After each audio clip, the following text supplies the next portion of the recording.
All right, I'm trying. There we go. Get all this stuff out of the way.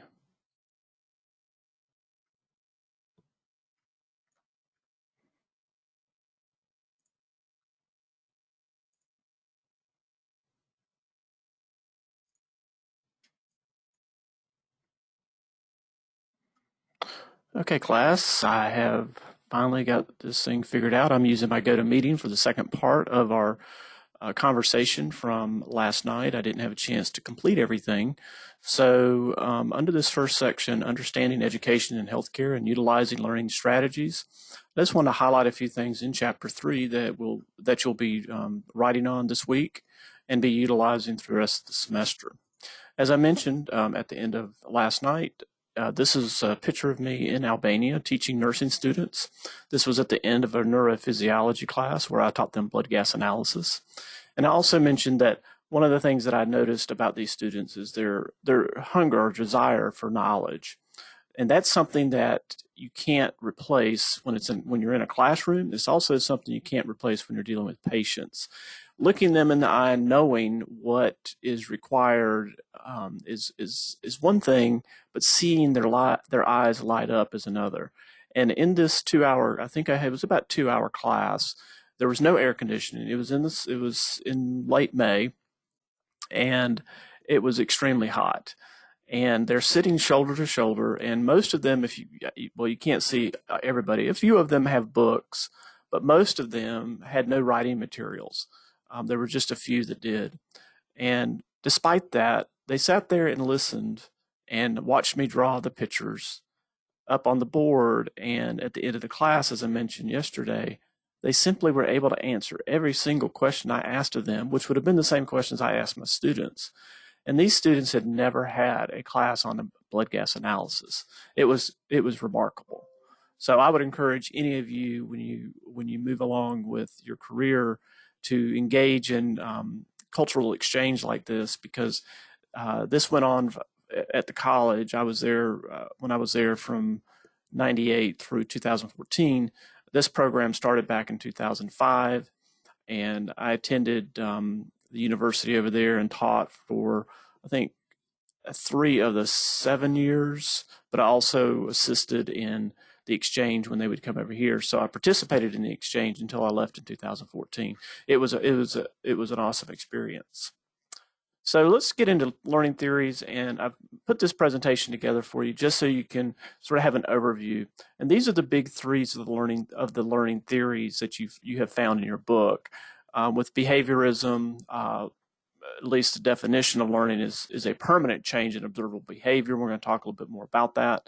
And then, of course, cognitivism is a relatively permanent change in mental representations, the building of the connections in the schema through the process of assimilation and accommodation. And then the other one is social learning theory. Again, these are the most common ones that you'll see. Acquisition of these behavior patterns which society expects occurs by observation and modeling. And it's certainly in respiratory therapy we do that. And unfortunately, sometimes it's bad modeling as well as good modeling. But it's important to realize that not one of these theories in absence of the other is probably going to be helpful. You have to consider the entire package. Everything's connected to everything else. And behaviorists will look at it this way. A cognitive theorist would look at it one way, and then a social learning. But they're all correct, but they're all wrong if you're considering it only within the context, that simple context. So we have to be aware that we can't do that. Okay, summary of learning theories. I'm not going to read this to you. You can read. But I do want to point out a couple things about this. What the behaviorist learning procedure is. Now look at this last sentence of each of these. To change behavior, you must change the environment. I don't disagree with that. But here's the thing. The assumption is it's passive and reactive learner responds to environmental conditions, stimuli. That's where from a pure behaviorist standpoint, I would have an issue, simply because it's not just about risk. I mean, it's not just about rewarding and stimulating and rewarding and stimulating. That's very basic. plays a part, but it's not something that you could exclusively look at and say, this is how people learn. Well, with the cognitive learner or the learning procedure, notice the last part here. To change the behavior, you have to change cognitions. Now, I think everybody will agree that this is probably more something that we could adapt to simply because we deal with that on a daily basis. We're constantly critically thinking, so it makes sense to us. You can't just put somebody in an environment and expect that if we give them the right stimuli, as the behaviors would think, and reward them, they will have certain actions. That may work in some areas, but it doesn't work if you have somebody who needs to critically think. Because the cognitive learner, or the cognitive theory of learning, emphasizes the active learner determines the pattern of experiences and is influenced by attributions. Now, if you reflect back on what we talked about in the first part, learning styles where someone is learning takes on various different forms. But we talked about pedagogy and andragogy. So if you think about it, andragogy would fall into the category of the cognitive theorist, and then pedagogy would take on more of a context of the behaviorist. In the social learning, again, we're going to focus on these last sentences. To change behavior, change role models, perceive reinforcement, and the learner's self-regulating mechanisms. Again, can't argue with that at all.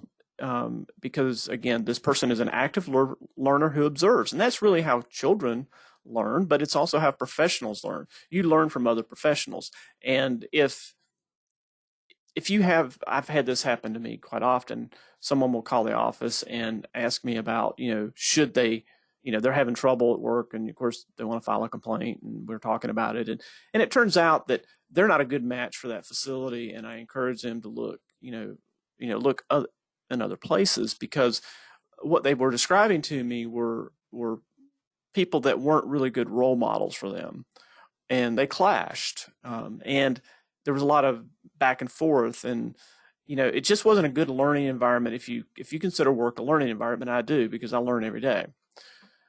But it's also about professional advancement. That individual from that social role modeling wasn't getting what they needed, and that was probably more important. What does it mean to that person to hold that job? Does it mean that they have to take that abuse just to get a paycheck, or because that's what they were describing to me, or do they want to stay with go move on to something else that helps them achieve ultimately what their desire is, which is to help people, and they want to do it in an environment that's healthy. There's also another theory in your book called the psychodynamic theory, and this one can be challenging because it involves unconscious motivations. So in other words, to change behavior, change interpretations, and make unconscious motivations conscious. It's really hard to make unconscious motivations conscious unless you're conscious of them. So which means you have to have feedback on those activities. So, and again, it's active learning lifestyle, past experiences, so andragogy again, current emotional conflicts influence what is learned and how it's remembered and performed. I think everybody would agree that your emotions impact how you learn. If you're upset, you're excited, whatever, it's going to influence how you actually learn. But it's also important to understand whether you're dealing with a staff member that you're teaching or a student that you're teaching, what they bring to the table every day is, in a sense, this psychodynamic theory that we often have to work around. If you're a manager, you have to deal with those personal problems, which are emotional problems as well, or if you're working with a student, the same way. Patients, no doubt. If you're working with a patient, you still have that same issue. So you have to realize that psychodynamic theory, just so you will know, in my doctorate, I focused on psychology. So my bias, to a great degree, is towards psychodynamic theory and cognitive theory. Not that social learning is not applicable, it certainly is. I'm just thinking in terms of tendency of how I would look at things. So I have to be aware of that. Well, it's not unconscious because I'm conscious of it, but if I wasn't aware of it, it would be unconscious, and it would be very difficult for me to see something that I was unconscious of, which is why teamwork is important, because sometimes when you work with teams, sometimes people can help you realize, hey, I didn't realize I had that thought. And, that then you can change. But you can't change something you don't know. In other words, you don't know what you don't know. Let me make this a little bit bigger here. Yeah, that worked better. I was wondering why it was so small. The other theory is humanistic. Again, I favor this one a great deal. And if you reflect back on the square of common good and my comments about Aristotle as one of my favorite philosophers, Abraham Maslow, for example, was a humanistic theorist. And I'm a big fan of his work, but remember, it's a theory. All of them are theories. And separately, you could look at them, but they're not necessarily one by themselves going to solve or answer all your questions about what's the best approach to deal with a student, a staff member, or a patient. But in learning procedures, humanistically anyway, to change behavior, change feelings, self-concept, and needs. Again, if it just goes back to Maslow's hierarchy of needs, we'll discuss in a minute, but you get the idea. If you take all of these theories together and combine them, that would make more sense. It's a dynamic process. It is not a singular process. Active learners attempt to actualize potential. So Maslow, particularly, I mentioned Malcolm Knowles. Malcolm Knowles was a humanist as well, but he was also a cognitive theorist. But if you read his work, you'll understand that to actualize potential for self-growth, confirm self-concept, learner is spontaneous, creative, and playful. So Malcolm Knowles and andragogy would, realize this, one of his assumptions, and you would utilize that information to help teach the student. Then there's behavioral theory itself. We've already talked about, but just in general, it's operant conditioning. As I mentioned, stimuli that you receive. You're either going to want to get away from it or avoid it completely. And that does work. And as an example in your book, I think everybody can relate to this. They gave you an example of the stimulus of an offensive odor, which causes you to feel queasy. And then if you're in the hospital, you have an offensive odor, and then you get a queasy feeling. Just thinking about a hospital will give you a queasy feeling. And that's really how conditioning works. And I have, and you probably know yourself, how you can be conditioned without even realizing it sometimes. If you've ever had a food that was just highly offensive, and it doesn't matter if you actually ate the food, now you probably smell the food and you just can't, you want to avoid it or escape that smell. The Gestalt perspective. This is interesting because, again, Gestalt perspective is something I studied a great deal in psychology, but it's, Gestalt is about the emotional side, but oftentimes it's discussed in information processing, and somehow people think it's some sterile process of how you process information, but you have to remember it also takes in other aspects.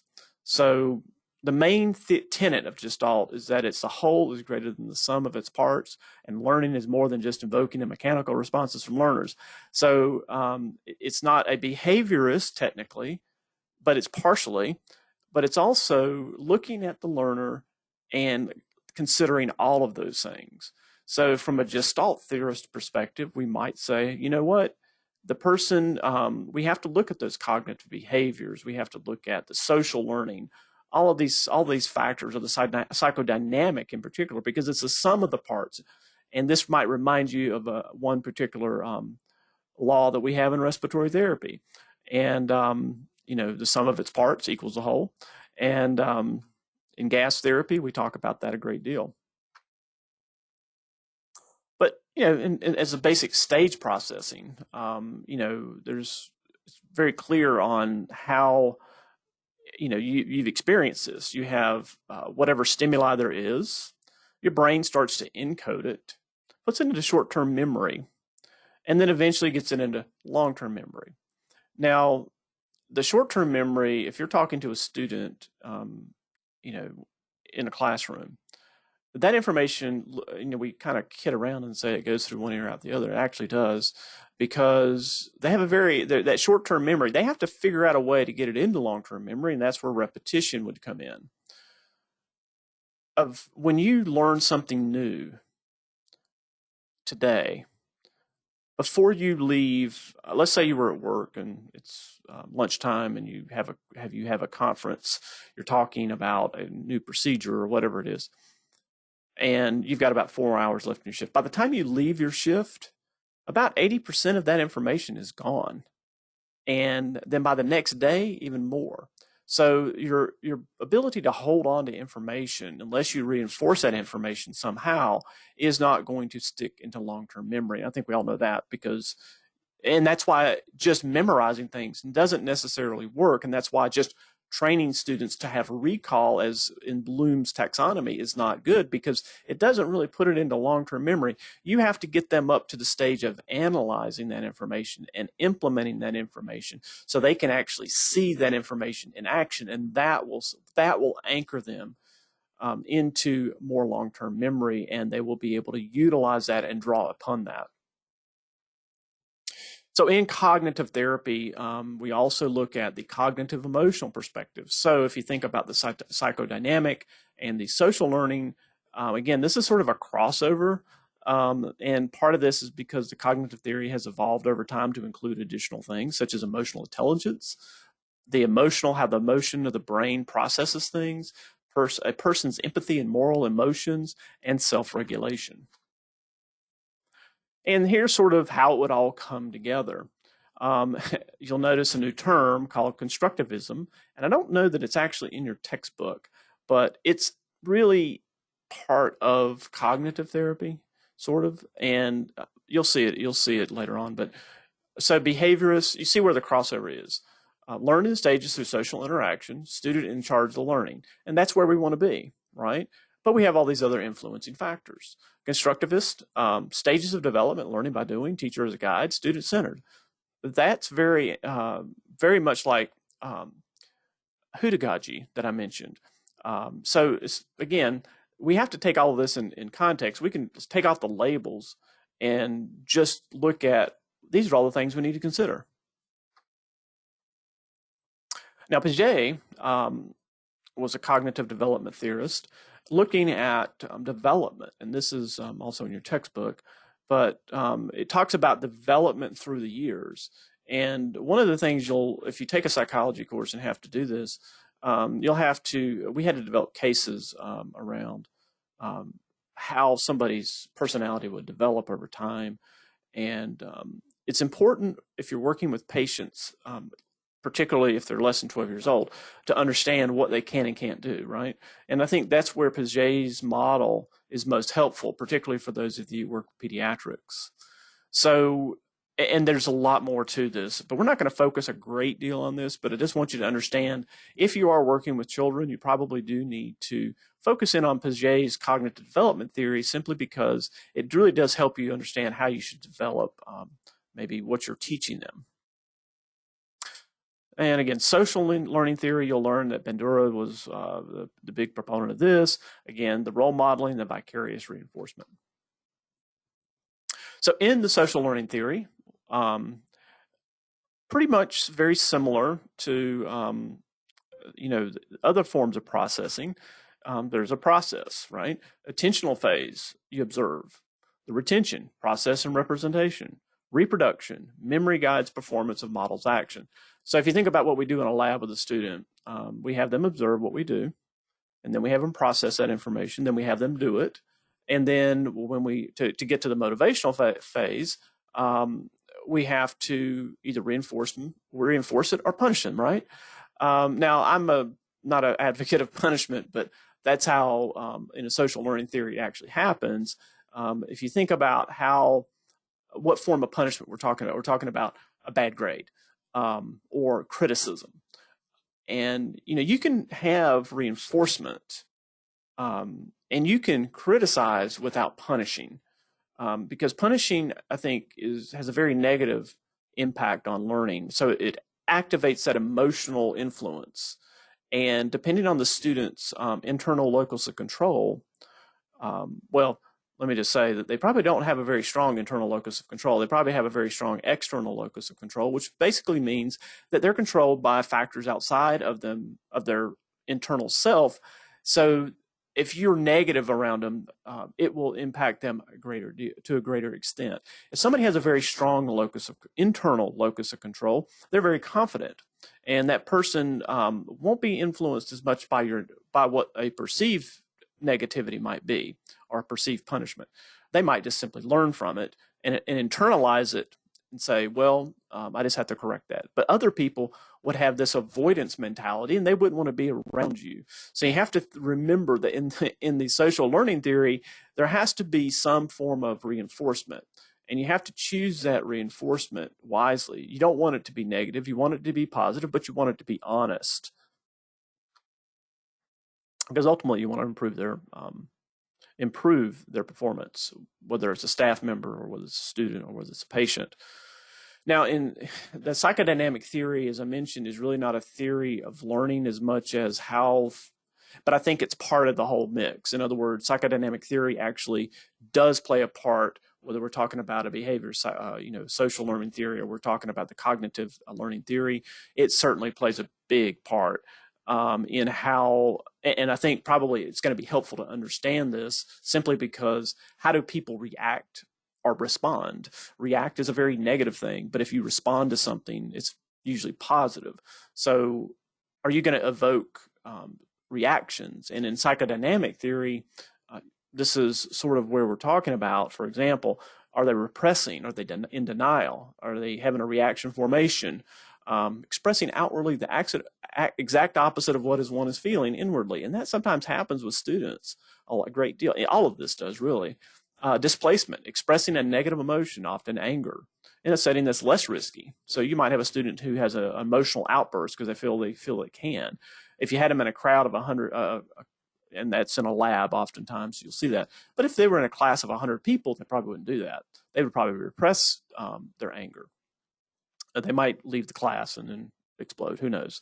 Rationalization, making excuses for engaging in unacceptable acts. I see this all the time in what I do. I have people, trying to justify what they're doing by falsifying documentation, or not actually checking on the patient, but charting that they did, which would be false documentation. But there's different forms of that. And I see they rationalize it based on workload. They rationalize it based on how people treat them. They rationalize on everything except for the fact that they actually didn't do it in their mind. It was justified. Then there's sublimation.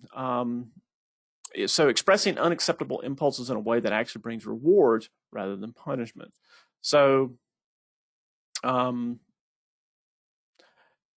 this is kind of like channeling, taking your aggression out somewhere else. I used to joke that I lift weights for that purpose, but the reality is I enjoy it. But it does help unleash pent-up aggression. However, I'd have to argue with sublimation in this, because what can happen physiologically, even though somebody who's angry, for example, might get a release from a sport like hockey or football. The problem is it actually releases more stress hormones and actually ramps up aggression more. And stress, in psychology, we study stress a lot because stress begets stress. And you have to bring that stress level down when we're talking about students or staff. You have to help bring it down. You don't want them to obviously go out and use their aggression, and it really doesn't solve the problem, but that sublimation process certainly would be healthier than taking it out on somebody else. But at the same time, it could be a form of repression in some way, in some instances, because all they're doing is diverting. And what if you took that away from them? Then what would happen? That repressed anger that utilized through sublimation, that impulse might be lashing out at others. So in the humanistic theory, I mentioned Maslow, and of course this is his chart. And if you look at his chart and reflect back on people that you may have known in college, undergraduate school, and think to yourself, gee, I don't understand, why they failed out. They were so smart, you know. And one of the things that, you have to stop and think about is everybody has a story. And where are they along this physiological needs as established by Abraham Maslow? In other words, if they're homeless, what's happening? Their basic need is not going to be met. If they can't have a basic need met, developing friendships up to self-actualization is not going to be a priority. So they prioritize and they move away from, they do what they need to do, in essence, to survive. If their basic needs are met, then they can develop those relationships. They can feel accomplished. And when they feel accomplished, they can then move on to self-actualization. And I think every student that came to me wanted to be self-actualized. They always wanted to live up to their full potential. I had students, though, that maybe a female student who was battered, or I had several of those, and I also had one male student who was homeless. And as hard as we tried, we could not help them succeed simply because their security and safety, or the fact that they actually weren't meeting their physiological needs. We did everything we could. In some cases, we were able to save them. In other cases, it was too late by the time we found out. So it's important to get to know your students or your staff, and for that matter, your patient, to understand, if a patient, doesn't have a home, they're probably not going to be compliant with their medications. They're not going to be compliant with their care plan. You may not be able to solve that, but understanding it and maybe helping them with resources to get there, to get to those higher levels of needs or achievement of needs, then you can go a long ways to actually help them. Now, keep in mind, Maslow's chart and his humanistic theory, is all well and good, but it is a cycle. It doesn't just go straight up and that's it, you're done.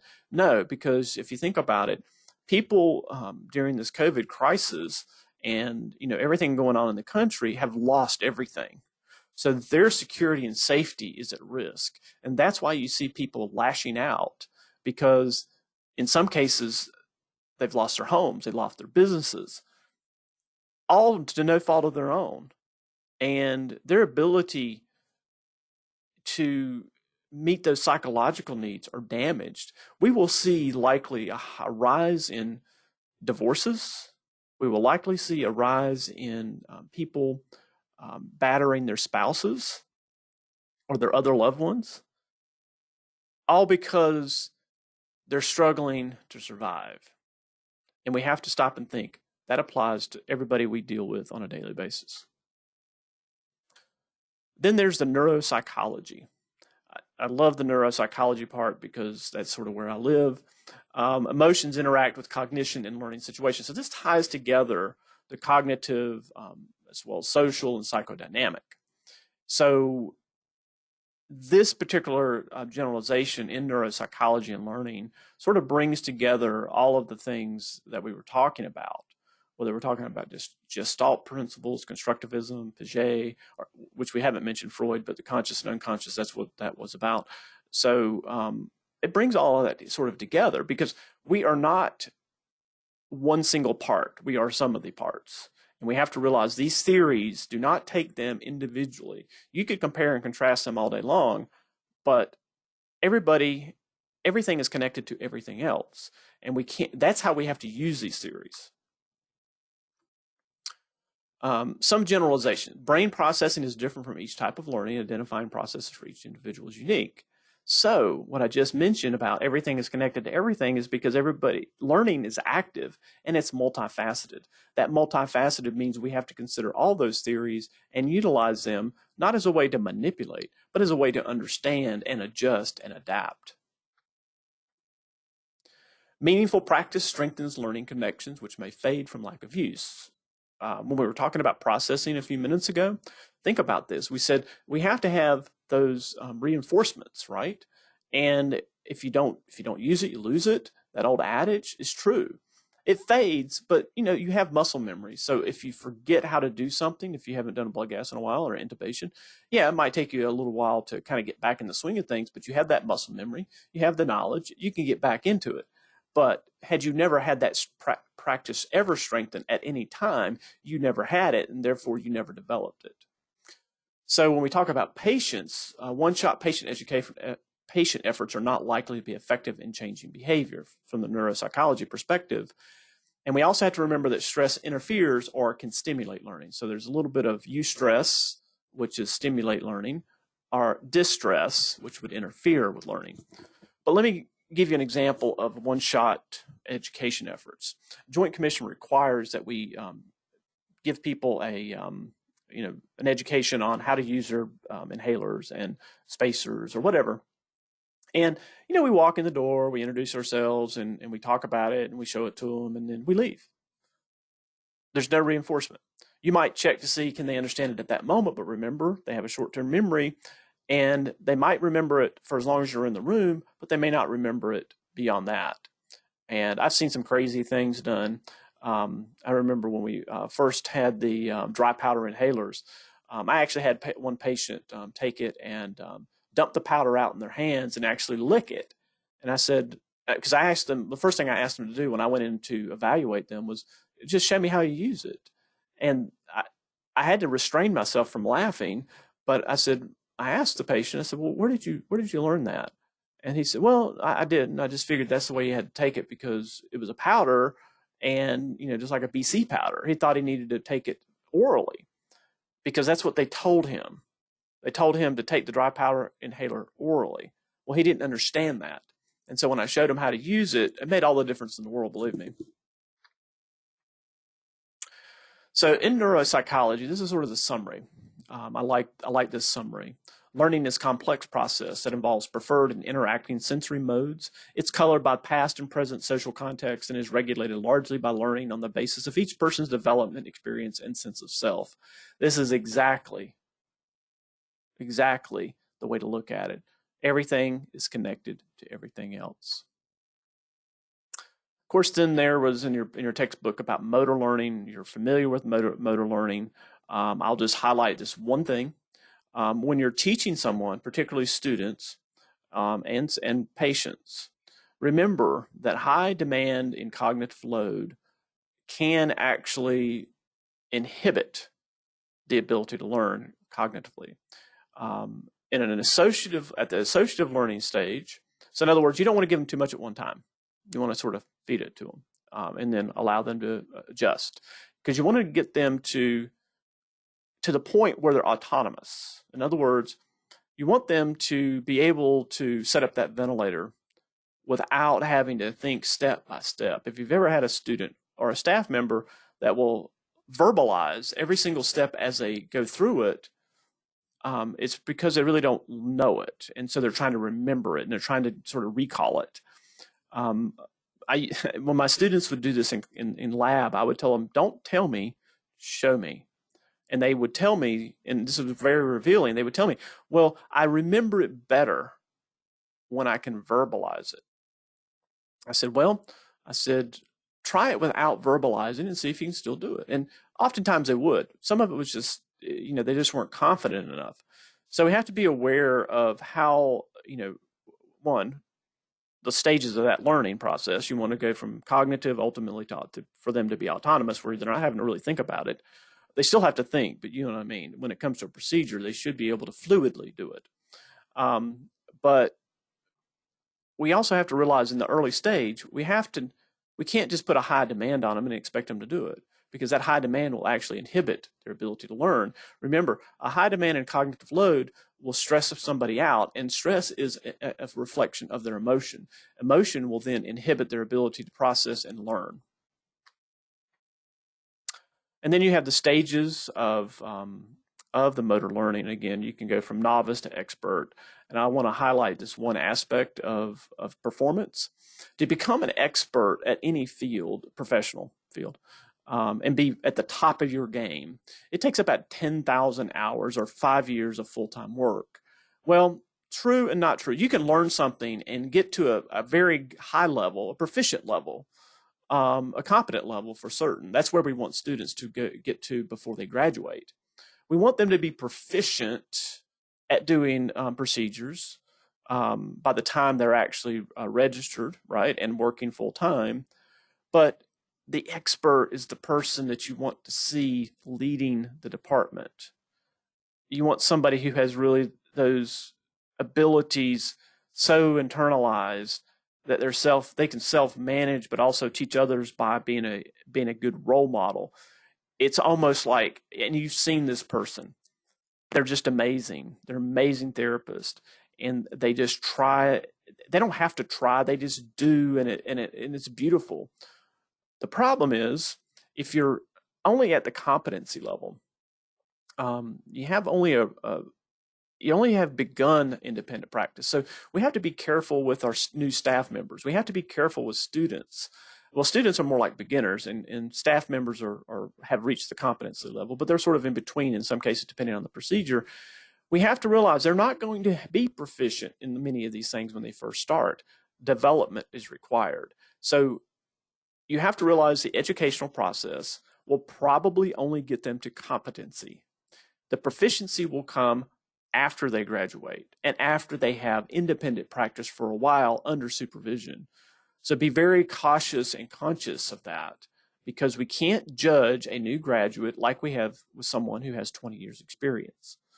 So just wanted to make you aware that these stages of motor learning are really important to the overall concept of education, particularly in respiratory therapy, but any profession. I just think sometimes we don't think about this. We expect students to be proficient when they come to work for us. If you're a manager, or we expect a patient, we certainly can't expect a patient to be proficient. We want, gosh, for a patient, we probably want them to at least be at the beginner level, but they should certainly be competent in what they can do for themselves. So that's really all I wanted to highlight in this chapter. I think you can certainly do the reading yourself, but I didn't get a chance to cover this last night. And probably what I will do is something similar every week. I'll have 2 videos, and one video will be what we discuss in class, and the other one will be things that I really would like to discuss in class, but I don't have the time. Again, I will see you next week, next Tuesday at 6 o'clock. If you can join us, it would be very great to hear from you and to see you and speak to you and learn who you are. All right, that's all for now. Thank you.